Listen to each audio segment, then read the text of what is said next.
Assalamualaikum warahmatullahi wabarakatuh. Halo teman-teman, apa kabar semuanya? Semoga kalian semua dalam keadaan sehat ya. Kembali lagi di channel aku, Sherly PRC. Sebelumnya aku mau ucapin minal aizin wal faizin, mohon maaf lahir dan batin. Hari ini aku akan kasih kalian contoh soal yang lebih spesifik, yaitu untuk para bidan ya.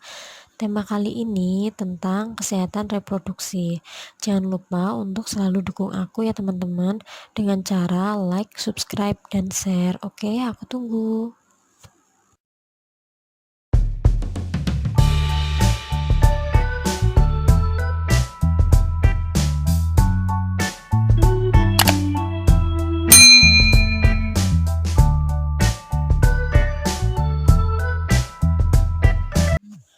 Soal pertama, perempuan berusia 48 tahun datang ke bidan dengan keluhan sudah 5 bulan mengalami gangguan pada menstruasi. Ibu sudah tidak menggunakan alat kontrasepsi sejak berusia 45 tahun. Pemeriksaan fisik dalam batas normal, menstruasi tidak lancar, setiap bulan belum tentu mendapatkan menstruasi, dan mengalami panas pada bagian wajah. Pada saat berhubungan merasa sakit pada kemaluan. Apakah diagnosis pada perempuan tersebut? A. Menopause prekok, B. Premenopause, C. Klimakterium, D. Menopause, E. Senium. Jawabannya adalah B. Premenopause. Perempuan berusia 48 tahun datang ke bidan dengan keluhan sudah 5 bulan mengalami gangguan pada menstruasi.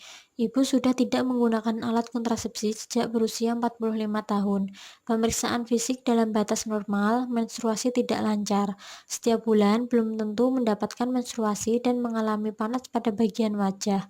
Pada saat berhubungan merasa sakit pada kemaluan. Nutrisi yang tepat diberikan pada pasien pada kasus tersebut adalah A. Kacang-kacangan, B. Daging, C. Buah, D. Sayur, E. Susu. Jawabannya adalah A. Kacang-kacangan. Perempuan berusia 48 tahun datang ke bidan dengan keluhan sudah 5 bulan mengalami gangguan pada menstruasi. Ibu sudah tidak menggunakan alat kontrasepsi sejak berusia 45 tahun. Pemeriksaan fisik dalam batas normal, menstruasi tidak lancar. Setiap bulan belum tentu mendapatkan menstruasi dan mengalami panas pada bagian wajah. Dan pada saat berhubungan mengalami sakit pada kemaluan. Masalah kesehatan yang potensial dapat dialami pada masa mendatang pada kasus di atas adalah A. CA cervix, B. Myoma uteri, C. Osteoporosis, D. Endometriosis, E. Cervicitis. Jawabannya adalah C. Osteoporosis. Soal berikutnya, soalnya masih sama ya teman-teman, antara soal nomor 1, 2, 3, dan yang keempat ini. Hanya soalnya saja yang berbeda.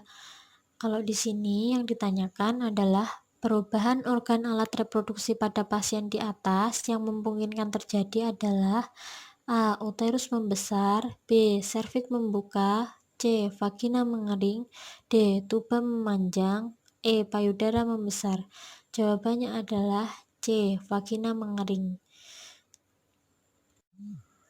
Nyonya Lily, umur 49 tahun, datang ke klinik 1 tahun terakhir mengalami haid yang tidak teratur dan tidak lancar.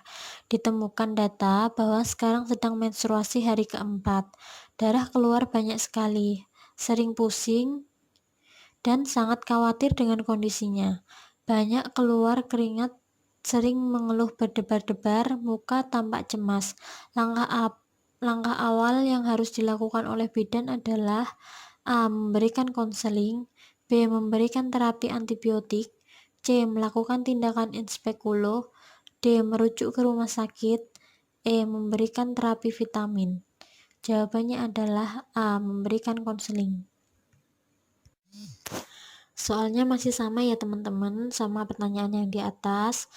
Yang di sini yang ditanyakan adalah proses yang muncul pada gangguan perdarahan yang terjadi pada Nyonya Lily akibat dari A. Peningkatan LH, B. Peningkatan FSH, C. Penurunan estrogen, D. Penurunan progesteron, Penurunan hormon endorfin. Jawabannya adalah C. Penurunan estrogen. Soalnya masih sama ya teman-teman, sama pertanyaan yang di atas.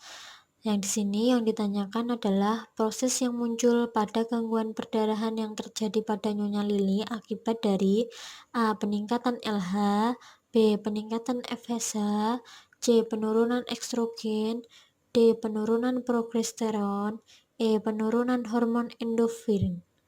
Jawabannya adalah C. Penurunan estrogen. Pada penelitian yang bertujuan untuk mendapatkan gambaran karakteristik wanita menopause di desa C, didapatkan bahwa dari sampel sebanyak 35 dari 40 perempuan menopause mengatakan bahwa perempuan menopause adalah fase di mana perempuan tidak berfungsi secara utuh. Data lain menggambarkan bahwa sebagian besar berpendidikan rendah dan wanita masih belum mengerti sepenuhnya keadaan yang mereka alami. Di desa ini belum ada kelompok-kelompok yang khusus menangani masalah lansia. Apa penyebab utama dari kasus di atas? A. Kurang sosialisasi tentang menopause. B. Tidak tersedianya posyandu lansia. C. Pengetahuan yang rendah. D. Sosial ekonomi yang rendah. Budaya yang tidak mendukung. Jawabannya adalah B. Tidak tersedianya posyandu lansia. Pada penelitian yang bertujuan untuk mendapatkan gambaran karakteristik wanita menopause di desa C, didapatkan bahwa dari sampel sebanyak 35 dari 40 perempuan menopause mengatakan bahwa perempuan menopause adalah fase di mana perempuan tidak berfungsi secara utuh. Data lain menggambarkan bahwa sebagian besar berpendidikan rendah dan wanita masih belum mengerti sepenuhnya keadaan yang mereka alami. Di desa ini, belum ada kelompok-kelompok yang khusus menangani masalah lansia. Informasi apa yang paling penting diberikan kepada perempuan lansia tentang kasus tersebut? A. Perubahan fisik, B. Perubahan psikologi, C. Perubahan hormonal, D. Perubahan konsep diri, Perubahan alat reproduksi. Jawabannya adalah D. Perubahan konsep diri.